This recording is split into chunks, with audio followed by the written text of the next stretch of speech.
நமச்சிவாய வாழ்க. நாதந்தாள் வாழ்க. இமைப்பொழுதும் என் நெஞ்சில் நீங்காதான் தாழ் வாழ்க. வாழ்க வளமுடன். அனைவருக்கும் இனிய வணக்கங்கள்.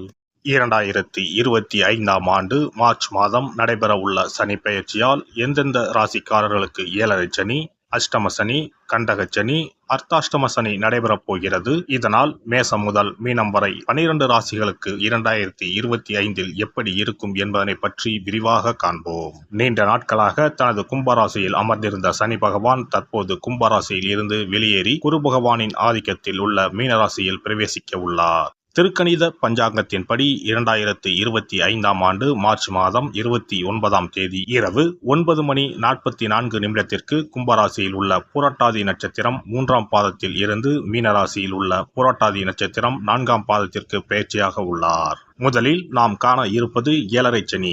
ஏழரை சனியை 2.5 ஆண்டு காலமாக பிரித்து சொல்லலாம். முதல் 2.5 வருடத்தை விரயசனி என்றும், அடுத்து வரக்கூடிய 2.5 வருடத்தை ஜென்மசனி என்றும், இறுதியாக வரக்கூடிய 2.5 வருடத்தை பாதச்சனி என்றும் அழைக்கின்றோம். கடந்த ஆண்டு 2023இல் இருந்து மகர ராசிக்கு பாதசனியும், கும்பராசிக்கு ஜென்மசனியும், மீனராசிக்கு விரயசனியும் நடைபெற்று வருகிறது. இனி வரக்கூடிய சனி பெயர்ச்சியால் மேச ராசிக்காரர்களுக்கு ஏழரை சனி ஆரம்பித்து அடுத்த 2.5 வருடம் விரயசனி நடைபெற உள்ளது. மீன ராசிக்கு விரயசனி முடிந்து ஜென்மசனியும், கும்பராசிக்கு ஜென்மசனி முடிந்து பாதசனியும் நடைபெற உள்ளது. மகர ராசிக்காரர்கள் ஏழரை சனியில் இருந்து முழுமையாக விடுதலை அடைய உள்ளீர்கள். ராசிக்கு 4ஆம் இடத்திற்கு சனி பகவான் வரும் பொழுது நடைபெறுவது அர்த்தாஷ்டம சனியாகும். ராசிக்கு 7இல் சனி பகவான் வரும்போது நடைபெறுவது கண்டக சனியாகும். ராசிக்கு 8இல் சனி பகவான் வரும்போது அஷ்டம சனி நடைபெறும். வரும் சனி பெயர்ச்சியின் போது மகரம், கடகம், விருச்சிக ராசிக்காரர்கள் சனியின் பாதிப்பில் இருந்து விடுபட உள்ளீர்கள். மேச ராசிக்கு விரயச்சனியும், ரிஷப ராசிக்கு லாபச்சனியும், மிதுன ராசிக்கு கர்மச்சனியும், கடக ராசிக்கு பாக்கியச்சனியும் நடைபெறப் போகிறது. சிம்ம ராசிக்கு அஷ்டமச்சனி, கன்னி ராசிக்கு கண்டகச்சனி, துலாம் ராசிக்கு ரோகச்சனி, விருச்சிக ராசிக்கு பஞ்சம சனி, தனுசு ராசிக்கு அர்த்தாஷ்டம சனி, மகர ராசிக்கு சகாய சனி, கும்பராசிக்கு பாதசனி, மீன ராசிக்கு ஜென்மசனி நடைபெற உள்ளது. இனி இந்த பெயர்ச்சியால் உங்கள் ராசிக்கு உண்டாகும் சுபபலன் என்ன என்பதனையும், அசுபபலன் ஏற்படுமாயின் ராசிக்காரர்கள் செய்ய வேண்டிய பரிகாரம் என்ன, வழிபட வேண்டிய தெய்வம் யார் என்பதனை பற்றியும் விரிவாக காண்போம். நடைபெற போகும் இந்த சனி பெயர்ச்சியால் உங்கள் வாழ்வில் வளமும் நலமும் செல்வ செழிப்பும் பெற்று வாழ்வில் உயரிய நிலையை அடைய எல்லாம் வல்ல எம்பெருமானை வேண்டி விரும்பி கேட்டுக்கொள்கிறேன். கும்பராசி அன்பர்களே, கும்பராசியை பொறுத்தவரை இதுவரை ஜென்மத்தில் இருந்த சனி பகவான் தற்போது ராசிக்கு இடம் என்று சொல்லக்கூடிய தனம், குடும்பம், வாக்குஸ்தானமாகிய மீன ராசியில் பிரவேசம் செய்ய போகிறார். ஐடி, நிதித்துறை சம்பந்தப்பட்ட துறைகளில் இருப்பவர்களுக்கு அனுகூலம் உண்டாகும். ரியல் எஸ்டேட், டிரான்ஸ்போர்ட் துறைகளில் இருப்பவர்கள் கூடுதல் கவனமாக இருக்க வேண்டும். கும்பராசிக்காரர்கள் தனம், குடும்பம், வாக்கு ஆகியவற்றில் கவனமாக இருக்க வேண்டும். கடந்த 5 ஆண்டுகளில் ஏராளமான செலவுகள், நஷ்டங்களை நீங்கள் சந்தித்து விட்டீர்கள். குடும்பத்திலும் மனக்கசப்புகள் ஏற்பட்டு இருந்திருக்கும். முயற்சிகளுக்கு உண்டான பலன்கள் கிடைக்காமல் போயிருக்கும். யாரை நம்பி முதலீடு செய்தீர்களோ அவர்களாலேயே பாதிக்கப்பட்டு இருப்பீர்கள். கடன் மட்டும் உங்களுக்கு மிச்சம் இருக்கும். 2ஆம் இடம் என்பது வாக்குஸ்தானம் என்பதால் வாக்குகள் கொடுப்பதால் பிரச்சனைகள் ஏற்படும். நாம் கொடுக்கக்கூடிய வார்த்தைகள் மற்றவர்களை காயப்படுத்தாமல் இருப்பதில் கவனமாக இருக்க வேண்டும். அதிக வருமானத்துக்கு ஆசைப்பட்டு கையில் இருக்கும் முதலீட்டை கரைக்காமல் பார்த்து கொள்வது புத்திசாலித்தனமாக இருக்கும். வெளிநாட்டு தொடர்பில் இடையூறு ஏற்படும். 2ஆம் இடத்தில் இருக்கக்கூடிய சனி பகவான் 3ஆம் பார்வையாக 4ஆம் வீட்டை பார்ப்பதால் வீடு, வாகனம், தாய் விஷயத்தில் ஏதாவது பிரச்சனை ஏற்படும். உதவ போன இடத்தில் பிரச்சனையில் மாட்டிக்கொள்வீர்கள். எதற்கு எவ்வாறு பேசுகிறோம் என்பதை கவனித்து பேச வேண்டும். இந்த விஷயங்களில் கூடுதல் கவனமாக இருப்பது நல்லது.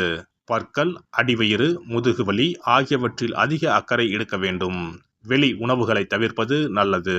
லக்னத்தில் ராகு பகவானும் 7ஆம் இடத்தில் கேது பகவானும் இருப்பதால் வீண் வம்புகளை தவிர்ப்பது நல்லது. அவ்வப்போது குழப்பங்கள் வந்து செல்லும். அதனால் எந்த விஷயத்திலும் ஆலோசித்து முடிவுகளை எடுங்கள். பொருளாதாரம் பெரிய சிக்கலை ஏற்படுத்தாது. வரவு செலவு சரியாக இருக்கும்.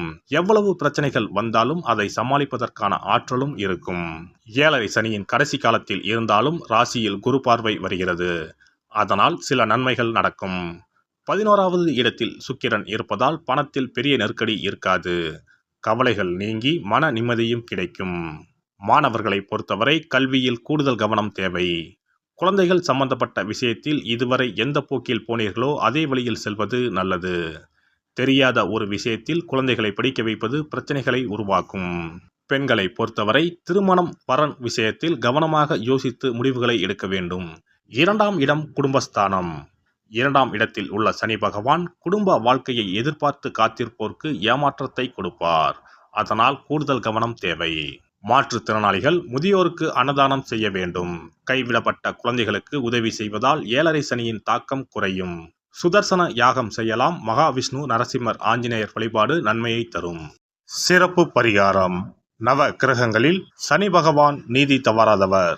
அவரவர் கர்ம வினைகளுக்கு உரிய பலனை தவறாமல் வழங்குபவர். பொதுவாக சனி பெயர்ச்சி என்றாலே எல்லோரும் பயப்படுவார்கள். அப்படி பயப்பட வேண்டிய அவசியமே இல்லை. சனி பகவானால் பாதிப்புகள் ஏற்படும் பட்சத்தில் பாதிப்பில் இருந்து விடுபட பல எளிய பரிகாரங்கள் உள்ளன.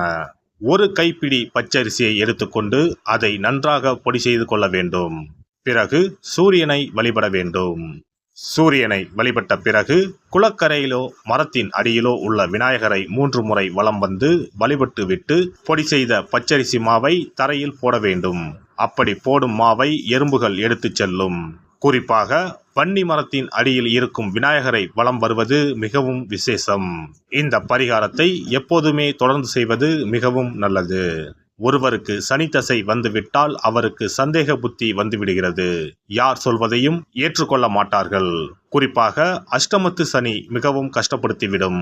7.5 சனியின் பாதிப்பை விடவும் அஷ்டமத்து சனி மிக அதிக பாதிப்பை ஏற்படுத்தும். அஷ்டம சனி நடப்பவர்கள் சனியினால் ஏற்படக்கூடிய பாதிப்புகளில் இருந்து விடுபட பின்கூறும் நியதிகளை கடைபிடித்தால் பாதிப்புகளின் தாக்கத்தில் இருந்து விடுபடலாம். சனி தசை நடக்கும்போது எந்த செயல் செய்தாலும் தாமதமாகும். அதற்காக கோபப்படக்கூடாது. பொறுமையாக இருக்க பழகிக்கொள்ள வேண்டும். தினமும் காகத்துக்கு எள் கலந்த சாதம் வைக்கவும். பிரதோஷ பூஜைகளில் பங்கேற்பது நல்லது. சனிக்கிழமை தோறும் சனி பகவானுக்கு இரும்பு அகல் விளக்கில் நல்லெண்ணெயில் தீபம் ஏற்றி வழிபடவும்.